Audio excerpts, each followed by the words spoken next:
a man without conviction. I'm a man who doesn't know how to sell a contradiction. You come and go, you come and go. Come, chameleon. You come and go, you come and go. Love will be because you like my dream. Red, gold, and green, red, gold, and green. Giving you your wicked words every day. And you used to be so sweet, I heard you say that my love was an addiction. When we cling, our love is stronger. When you go, you gone forever. You swing along, you swing along.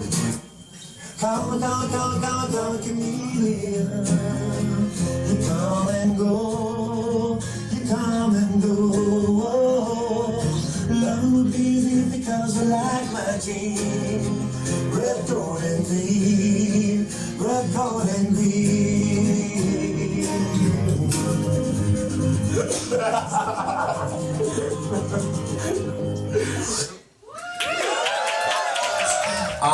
Welcome to the Untitled Ballad of the Sad Young Men show. Okay, just to pour my intro. Alright, so welcome. My name is Untitled Queen. Hi.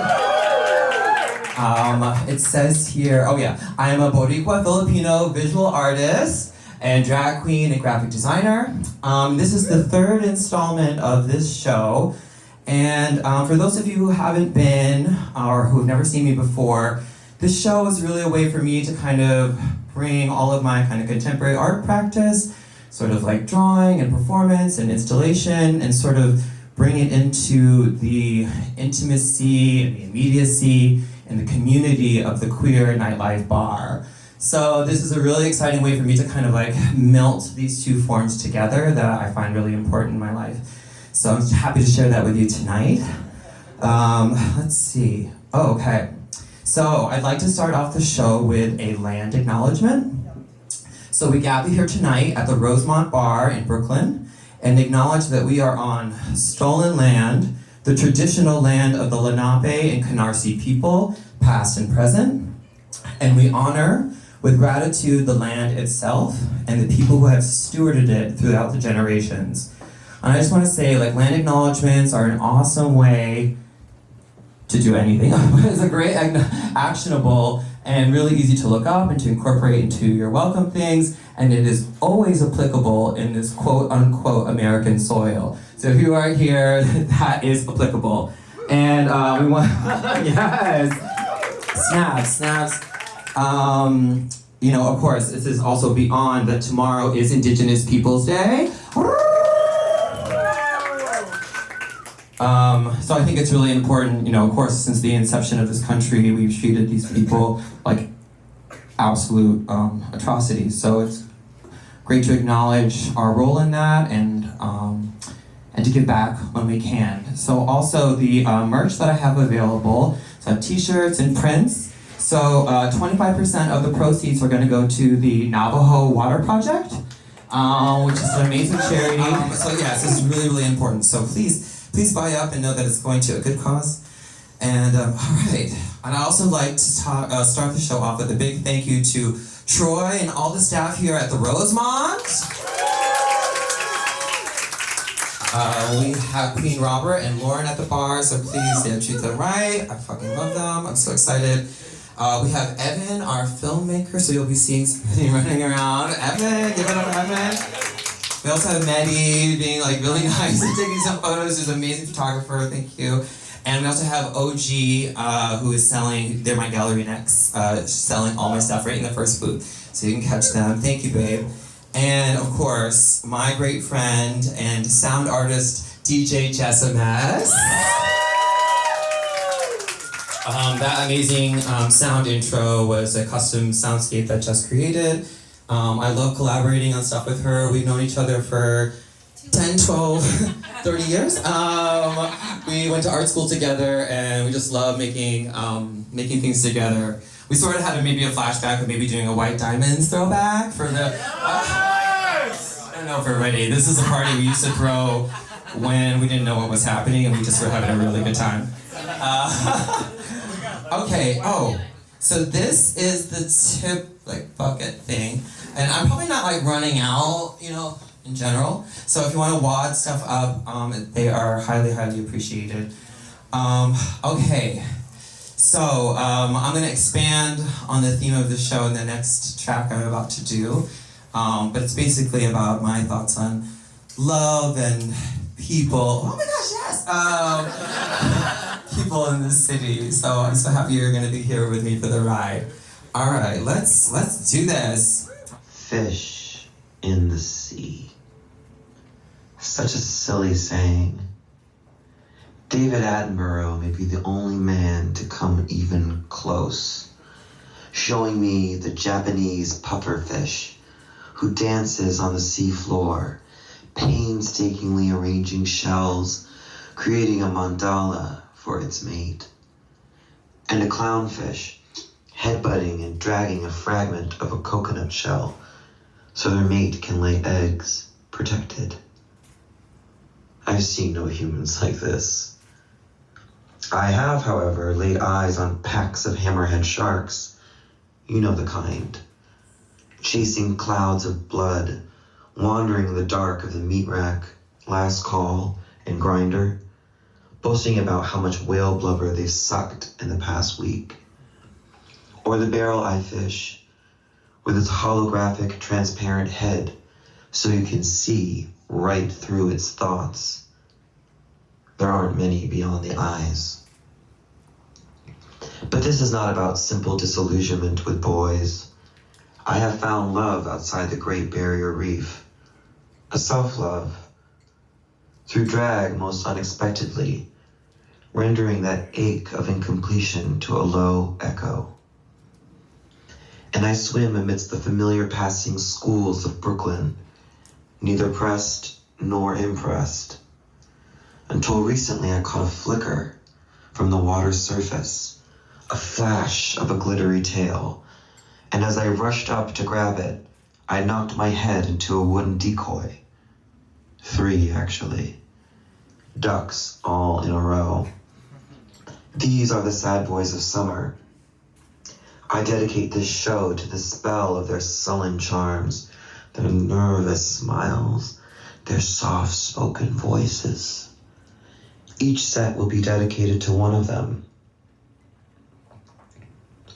This first one I call the Commissioner. He had seen a drawing I made my sister Sarah as a housewarming gift. The piece had an endless field of flowers and plants, each symbolizing good fortune, protection, welcome. I had also been working on drawings of honeysuckle, black-eyed Susans, and marigolds, all flowers from my mother's garden.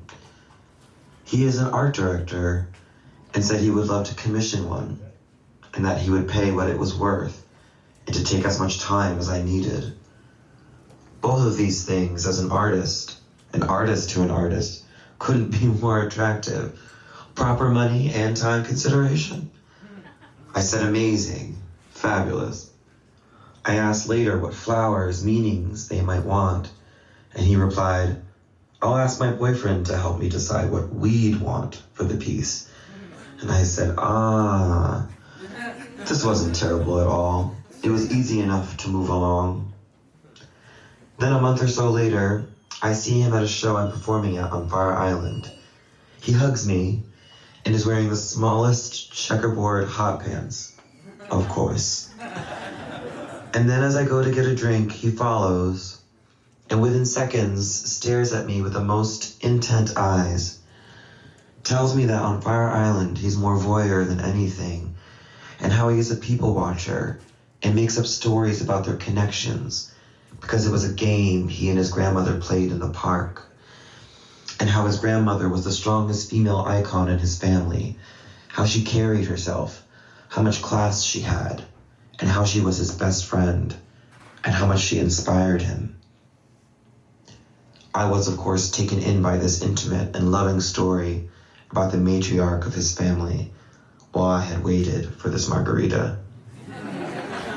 And to top it off, when I performed Summer in the City, the first dollar passed into my hand was from him, and he told me it was his favorite song of the summer. One about missing someone so badly you mistakenly tap strangers on the shoulder, thinking it's them. And now I'm in this city talking about summer strangers, trying to be quite plain in that I crushed on all of them, and that this is just me saying maybe they aren't the sad boys, but that I am, and that I'm so ready to fall for these slips of unexpected poetry and soul, but also realize at the same time it's just another trick, and each of them is just another emotional vampire, and for some reason I keep going back for the next bite. So here we go. I dedicate this song to you, Commissioner, about having it so bad and how that ain't good.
And when the weekend